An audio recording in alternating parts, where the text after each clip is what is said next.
Hi, everyone. Welcome to Shot Callers, a Storied Rivals podcast where we sit down with high school football coaches in the leagues that we cover. We've been in the Muskingum Valley League and in the Licking County League, but today we're in the OCC Columbus area schools, and we're with Dublin Scioto High School, and head coach Alex Place is joining the show. Been with the program for 13 years, but this year is his first official year as head coach. Coach Place, I really appreciate you joining the show. How are you? How's your summer? Did you get to take any trips this summer, kind of recharge for the start of football season?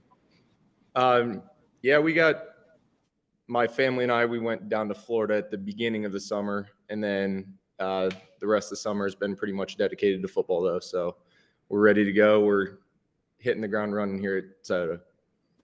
So what's your offseason been like then? I'm sure you've been involved in plenty of 7-on-7 scrimmages, and then we were talking kind of before we started. Now you're kind of getting into normal practice now before school starts, but what's your offseason been like in prep for 2023?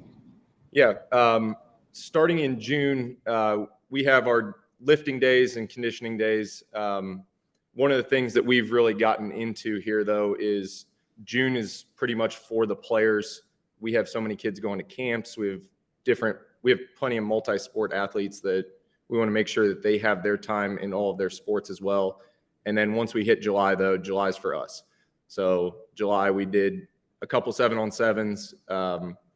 We had a couple camp days, so 2 weeks of camp days, but that's pretty much, so we've been pretty much hitting the ground running here from July on. So, like I mentioned at the top of the show, this is your first year as head coach at Scioto, and you spent 12 years under who many consider, I would say, a Dublin legend, and Karl Johnson, almost 150 wins, 12 playoff appearances, longest tenured coach in the OCC at the time that he retired, 23 years. Do you have any kind of? I'm sure there's a ton of stories and memories that you can probably pull, probably too many to count, too many to remember. But is there anything like one or two stories that stick out on your mind, kind of some core memories that you have with Coach Johnson over the years that really stick out to you as some of your best moments with him? Yeah. I would just say the biggest thing that I took away from Coach Johnson is just his ability to keep his assistant coaches around. Like everyone that's coached under him knows exactly what we're talking about when you love coming and coaching here at Dublin Scioto when Coach Johnson was here.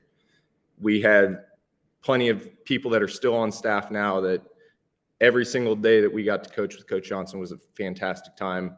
We have a ton of alumni that come back for every game. Then, I mean, you just want to come back and you want to see Coach Johnson. So it's definitely, we're sad that he's gone. He's helping out our middle school right now, though. So our middle school is in great hands. We have two of our former varsity coaches now down there helping out the middle school. So they're in great hands, and we're here rolling now. Is there did he share any kind of advice, words of wisdom with you? Like when you were hired as the head coach, kind of taking over from him, did you guys have any kind of conversations as that transition kind of happened? Like anything he shared with you? Yeah. We've had plenty of conversations, and we actually live in the same neighborhood. So I still see him all the time, and we talk pretty much every week. So those conversations are continuing, but we've kept many of the same traditions that we've had here. One of his big things was win today. So every time that you're out here, especially right now during these camp days, during two-a-days, all this time, trying to win today, getting that 1% better that every time that you're here. So that way we're continuing to grow to head towards the season. I love to so he's no longer coaching the high school program, but I love that he just can't stay away from football and he's with the middle schoolers. Like I'm sure it's probably going to be a while before he can actually finally kind of just let just watch from afar and just let the football rest. But I love that he's still around some of the younglings. Yeah, anybody that's talking to him right now, though, he's become a pickleball master now. Really? So, yeah, no way. Classes, doing everything. He is full into pickleball. So he likes the middle school schedule now that he can have the rest of the time for his pickleball. So it's good. Has he dragged you out there any to play some? My mom plays all the time. He plays with my mom every now and then, but I get out there when I can. I got two younger kids though, so sure. Time that I can dedicate to pickleball right now isn't exactly where he's at for that. So That's funny. I love that. Well, let's dive into this year for your team then. So last year you were 4-6 in the regular season. I kind of want to know what your team looks like this year with the guys that you have coming back. Like your quarterback Bryson Arthur graduated. Your leading receiver Jerham Moore graduated as well, and then on defense, Deo Olabutuyai. I hope I pronounced those names correctly. So I apologize if I didn't, but he had 106 and a half tackles on your defense last year, and he graduated. So you get some big pieces that are gone. Who do you have stepping into those roles? Who's your quarterback? What do your skilled positions look like up front, and then the middle of your defense for Scioto football this year? Yeah, we are very young, so we have a very good group of seniors. Our junior class, we have 14 juniors, but then we have a really big sophomore class, and our sophomores are really going to contribute this year. But I mean, starting up front, everything for us starts up front with our offensive line. So we have 3 main returners coming back up front with Tristan Arndt at left tackle, Sean Erford as our center, and then AJ Sanders as our right tackle. And those guys handle everything up front for us. They've been doing a great job so far this year. And then in our backfield, we have a 1-2 punch right now with Nakota Denzel and Eden Williams. So Nakota's going to be a senior this year, and Eden Williams is going to be a sophomore. But everything's going to start with our run game. We're going to be up tempo. We're going to be going, but everything starts up front for us. Defensively, we got 5 returners coming back. So our will linebacker is going to shift over to that Mike linebacker spot with Jackson Waldrum. And then up front, we got kind of a jack of all trades with Kean O'Ryan. He's a defensive end, outside backer. We can kind of move him all around. We do quite a few things with him. And then our nose is also back, Israel Hernandez Gomez. So those guys are going to be the key part to our defense.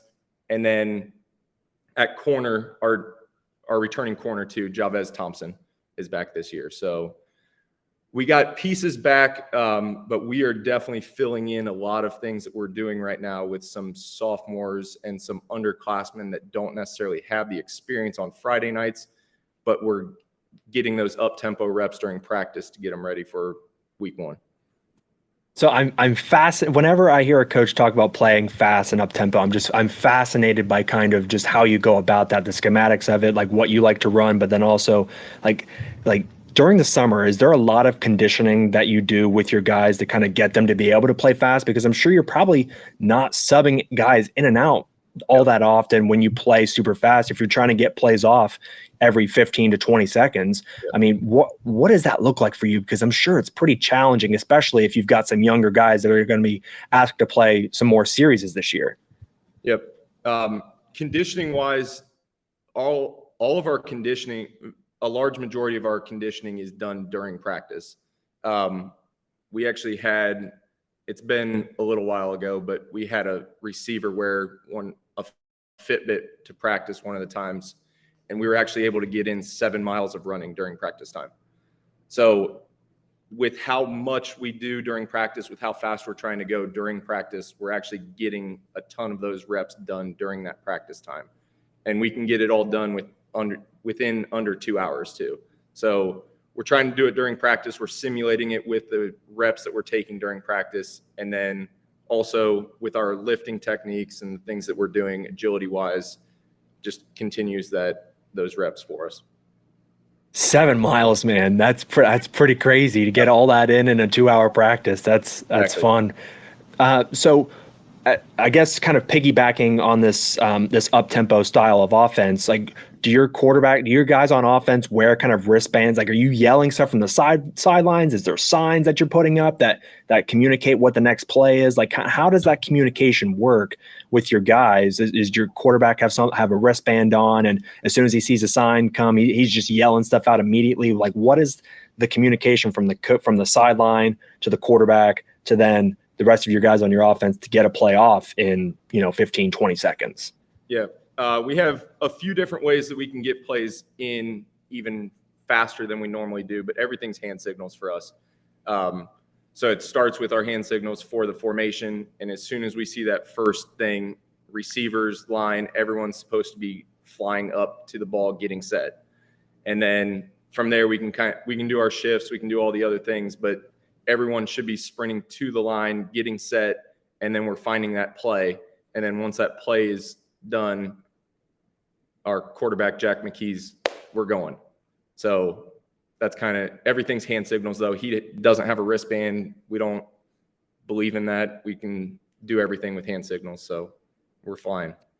No, sure. Yeah. So like the wristband thing is always it's a funny thing to me too, because I don't know. I'm sure you follow a lot of NFL stuff, but there was that whole thing with Russell Wilson last year and like not wearing a wristband, and then he was using like signals and words from the Seahawks offense and Yep. and in this which I mean that contributed to that's a whole nother we could talk about NFL stuff a whole nother day, but I just always find that communication between like coach to quarterback to the rest of your team just so interesting, especially if you want to play super fast. So last year, like I mentioned at the top, you were 4-6, 4-7 overall. You did play in the playoffs, lose a playoff game, but 4 of your 7 losses were by 7 points or fewer. So decided by one possession. And usually year to year, I feel like that just kind of flips. Like one year you'll win all of your close games, and another year you'll lose them all. It's just kind of random chance how that happens sometimes. But I'm certain you probably feel your team was better last year than the record reflected, just with the close games that you had. But like, is there something you do to help your team be better at finishing those close games? Because a lot of times they just come down to that last possession, and it's not something usually from the first or second quarter that decides the game. It always comes down to the end. Like, how do you help your team kind of finish those close ones? And, maybe when you look at your record, you're instead of, having 4 losses by 7 points, maybe they're 4 wins by 7 points. Yeah, absolutely. Definitely. One of the things that we're doing in practice right now is we finish every practice period with a situation period. So like today we were out there, we did 2-minute, we were down by 5, clock's moving though, we got 2 timeouts, and we got to try to go score. So we're down by 5. We need that score. So just putting the kids in those situations during practice time definitely helps with that. But going back to what you were saying about last year and seeming like you either are winning those games or losing those games, that's what we kind of felt like after the Grove City game. We took Grove City to overtime and ended up not coming out on top on that one, though. And then we were on the bad side of a couple close games there to follow. So trying to get to those points that we have in our off season, we have these competitions that we have winners and losers, and we're trying to always compete to get to those points that we're on the other end. We're trying to win all those matchups. Well, Coach, I really appreciate your time joining us here on Shot Colors today. I'm super fascinated by the schematic stuff, so I love talking kind of your up-tempo style stuff and all the other things in between. You had a ton of like all OCC type players last year, and I'm sure you'll have a bunch more this year, so I'm really excited of what you guys do in league play, and go get back to the playoffs and do some damage. Really appreciate the time. Absolutely. Thank you very much.